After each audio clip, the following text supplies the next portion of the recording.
Bonjour, nouveau vlog aujourd'hui donc avec Quantum Mania de Peyton Reed et Les Gardiens de la Galaxie 3 de James Gunn. Deux trilogies faites par le même réalisateur à chaque fois. C'est quand même étonnant et c'est à souligner dans l'univers Marvel. Est-ce que ça réussit? Est-ce que l'univers Marvel se renouvelle ou au contraire? Réponse tout de suite. Tu es un homme intéressant, Scott Lang. Ant-Man est très content, il vient de sauver tout l'univers tout entier, il a réussi à faire revenir toute sa famille, sa fille, ainsi de suite, ainsi que lui, et il sort un livre qui est un best-seller, bref, il se la coule douce, au point de plus branler grand-chose. Et donc sa fille lui met un petit peu dans les dents qu'à un moment donné, il y a peut-être d'autres choses à faire dans le monde pour un super-héros comme lui. Et justement, il va en avoir l'occasion très rapidement, car suite à un accident, ils sont projetés toute la famille ensemble dans le royaume quantique qui, loin d'être un univers prosaïque étrange comme dans le premier film, est en fait un monde complet où régit un dictateur du nom de Kang, et il était visiblement temps que les Avengers se confrontent à lui. Peu importe qui il est, j'ai manqué trop de choses. La première chose qui marque clairement dans Quantum Mania, c'est le fait que Marvel a clairement fait son choix pour cette nouvelle itération de l'univers et depuis la fin de Thanos. Il s'agit dans chaque nouveau film de proposer deux axes très différents. Où on est dans de l'espionnage pur, où on est dans de la découverte d'univers. On a eu avec les Éternels la découverte de ces gens qui ont traversé l'histoire de l'humanité. On a eu dans WandaVision toute une vision d'un multivers et de choses différentes qui arrivent.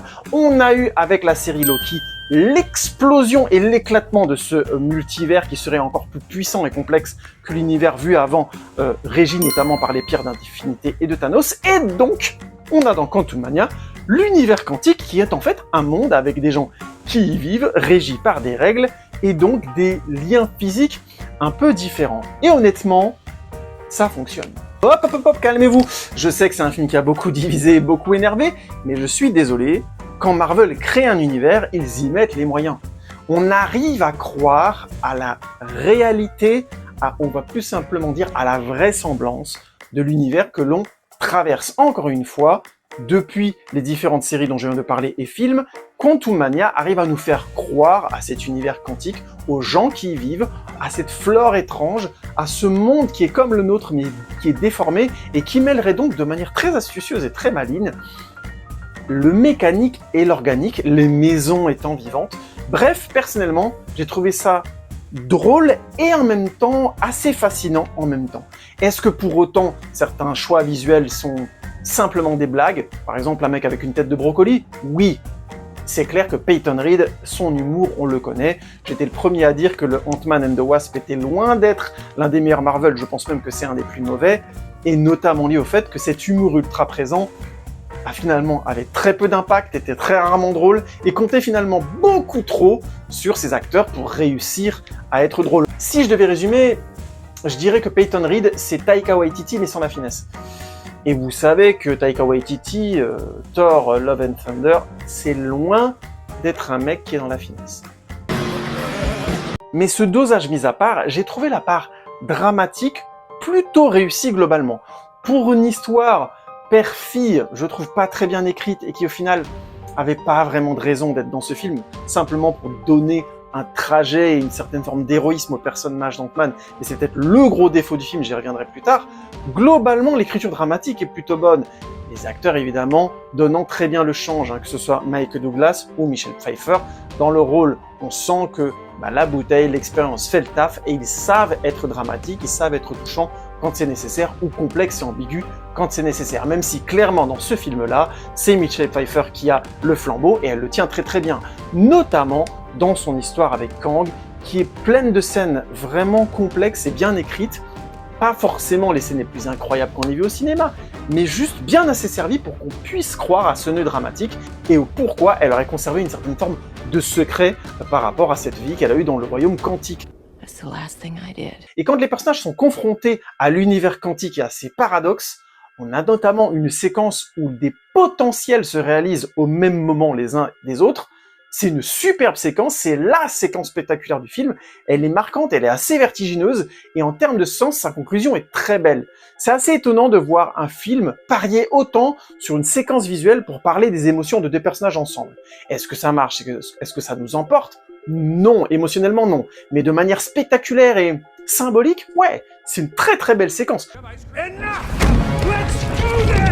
Alors c'est clair, on va aborder le sujet qui fâche. Beaucoup de gens ont détesté un des antagonistes du film, notamment le personnage de MODOK. Je ne vais pas spoiler sa venue, mais grosso modo, il boucle bien les trois films ensemble, Ant-Man, et à la limite, pourquoi pas. Je suis d'accord que certains effets spéciaux sont franchement inégaux et qu'il y a un choix visuel sur ce personnage qui est discutable, mais à partir du moment où le film explique bien d'où il arrive et comment il est arrivé, j'ai pas trouvé ça absurde non plus ou déplacé.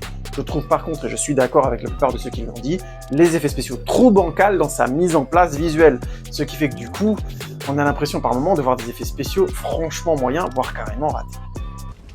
Darren? Surprised to see me? Globalement, le chemin émotionnel du film est un peu sous encéphalogramme plat, mais ça fonctionne bien et je pense que c'est un film qui se suit sans déplaisir. Je ne trouve pas que Quantum Mania méritait la haine qu'il a reçue, globalement. C'est un film sympathique, c'est clairement pas le meilleur Marvel, l'arrivée du personnage de Kang est relativement indolore, relativement logique dans l'histoire, ce qui fait de Quantum Mania plutôt une bonne introduction à ce que Kang va être comme menace pour les Avengers. La galaxie a encore besoin de ses gardiens. Les Gardiens de la Galaxie se sont installés sur Nowhere et c'est devenu leur QG énorme, où ils sont maintenant un immense village à vivre tous ensemble. Peter Quill va mal, il n'a jamais retrouvé sa Gamora et le vit très très mal. Et alors qu'il est en pleine biture, les Gardiens se font attaquer par une vengeance venue du deuxième film et qui blesse très gravement Rocket. Les Gardiens sont obligés du coup de retrouver la trace de la personne qui a fait de Rocket ce qu'elle est, et cette personne est particulièrement dangereuse pour les Gardiens et pour tout l'univers. Peter, j'en ai marre de courir. Commençons par les évidences. La musique est excellente, la bande originale est James Gunnienne maintenant, c'est son style clairement, il l'a imposé dans les films de super-héros et tout le monde lui emboîte le pas parce que ça marche très bien globalement, mais tout le monde ne sait pas faire du James Gunn, et oui, c'est comme ça. Les Gardiens de la Galaxie 2, mais aussi Avengers Endgame, avaient clairement mis en exergue le fait que le personnage principal des Gardiens de la Galaxie n'était plus depuis longtemps Peter Quill, mais bien Rocket Raccoon, qui cette fois nous montre son histoire, sa jeunesse, comment il est devenu cet être mutant mi-humanoïde, mi-raton laveur, et c'est une très belle histoire qui raconte probablement en sous-texte la maltraitance des animaux. C'est très bien écrit, c'est très touchant, probablement naïf, comme à chaque fois chez James Gunn. Les personnages ne sont jamais aussi touchants chez James Gunn que quand ils ont une grande part de naïveté, voire même comment dire, qu'ils sont légèrement attardés ou légèrement bêtes. Ça fonctionne encore mieux. Il sait donner de la beauté et de l'équilibre à ces personnages, aussi bien dans leur qualité que dans leurs défauts, parce qu'ils en ont, et que les films les assument à chaque fois. Me be called Floor because me is lying on floor. You're lying on a floor? So your name is Floor? Yes. Et de facto, vous allez me dire, les autres gardiens. Eh ben, c'est un peu en dents de scie. Pour un personnage comme Drax, qui arrive encore une fois à très bien trouver sa place et qui a donc une bulle globalement dans les trois films qui fonctionnent bien, c'est un peu plus compliqué pour le personnage de Nebula, qui se retrouve finalement dans une sorte de entre-deux-eaux, entre le rapport à sa sœur et le rapport à Peter, qui devient un peu autre chose, mais qui était tellement si peu dessiné dans les précédents films que ça tombe un petit peu de nulle part, même si le personnage reste parfaitement clair dans son rôle au sein des Gardiens de la Galaxie, c'est-à-dire c'est celle qui râle, c'est celle qui va souvent critiquer ce que les autres font, mais qui au final est beaucoup plus attachée aux autres, beaucoup plus émue de ce qui arrive aux autres que la plupart des autres personnages. Du coup, le personnage est passé d'un tueur froid dans les premiers épisodes à être clairement la grande sœur, le personnage qui est le plus émotionnellement investi dans la vie des Gardiens, ce qui fait que globalement, ça marche aussi plutôt bien. On sent quand même que James Gunn, globalement, a réussi à faire tenir ça dans une bulle plutôt bonne, plutôt pleine, même si clairement, on sent quand même que c'est le dernier épisode. Ce merveilleux ciel. Calmez-vous, bien sûr que c'est le dernier épisode des Gardiens de la Galaxie, tout le monde le sait. Mais c'est pas ce que je veux dire. Je pense que c'est le dernier épisode en termes de potentiel. Il me semble que ce que James Gunn avait à dire avec les Gardiens de la Galaxie, il l'a dit. Et par moments, ça se sent dans le film. Il y a globalement dans le montage et dans la maîtrise narrative de James Gunn, puisque c'est quelqu'un qui fait beaucoup ses films d'abord et avant tout en storyboard, ce qui fait qu'il a le film déjà fait avant de le tourner, et souvent l'équipe technique, les acteurs se réfèrent à ce storyboard et font exactement ce qui était prévu.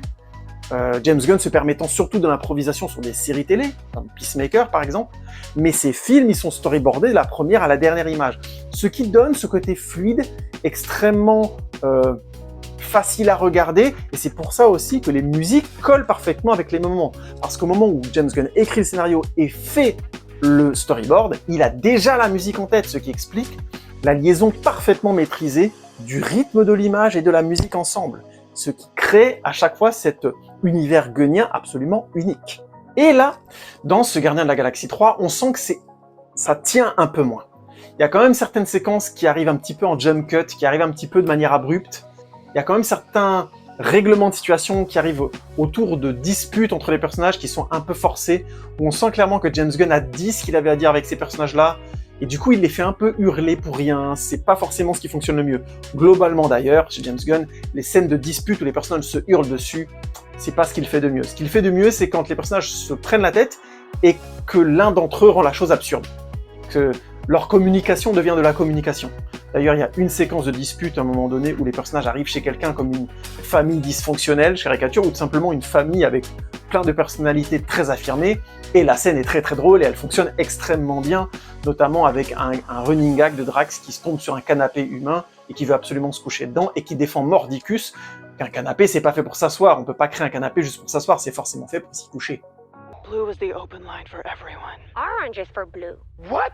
Black is for orange. Yellow is for green. Green is for red. And red is for yellow. No, yellow is for yellow. Green is for red, red is for green. Est-ce que pour autant le film n'est pas une très bonne conclusion? Si, c'est une excellente conclusion. Les personnages finissent par tous trouver plus ou moins leur trajet, et même le trajet de Peter qui mène finalement à quelque chose d'assez étrange, de quelque chose qu'on n'aurait pas pensé au départ du premier film avec Gamora, donne lieu à de très très belles scènes avec cette nouvelle Gamora qui arrive dans cette équipe et qui résiste plus ou moins tout en étant attirée plus ou moins par elle aussi. Ça fonctionne vraiment bien et c'est globalement un trajet logique. Est-ce que pour autant ça mène à des conclusions logiques? On sent qu'il fallait conclure, il fallait amener une conclusion au personnage des souverains et à la scène post-générique du deuxième film. Il fallait amener une conclusion au personnage de Sylvester Stallone et des Ravageurs, alors que clairement leur place dans le film, elle est un peu satellitaire. Bref, l'univers gunnien commençait à être un petit peu trop plein et à plus tenir dans l'œuf. Donc tant mieux que ce film soit la conclusion, parce que ça allait finir par déborder, ça allait finir par ne plus vraiment tenir à commencer à être déséquilibré.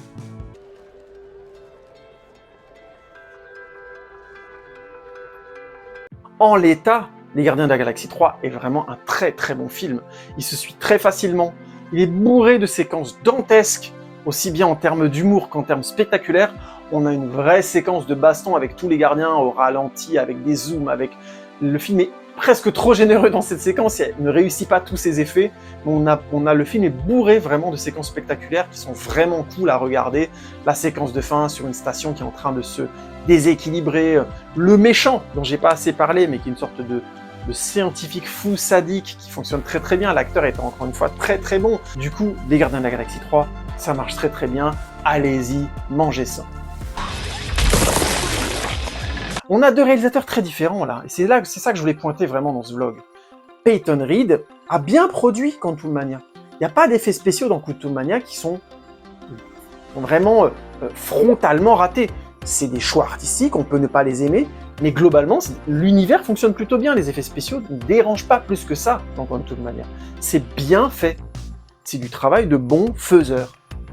Et à l'inverse, on a la même chose dans Les Gardiens de la Galaxie. Le film fonctionne bien globalement. Les effets spéciaux sont bons, le niveau moyen du film est bon, voire très bon, voire même excellent, parce qu'il a été storyboardé avant et que ça a été fait sérieusement. Et c'est peut-être ça que pointe le mieux Les Gardiens de la Galaxie et Quantum Mania. Quand c'est bien produit, ça fonctionne. Quand c'est investi d'un auteur et ainsi de suite, ça fonctionne encore mieux. Mais il faut du temps, il faut de la cohérence là-dedans. Il serait peut-être temps que Marvel retrouvent un tout petit peu de mesure, produisent un tout petit peu moins, mais se contentent de rester sérieuses. On aura des bons films au minimum comme ça.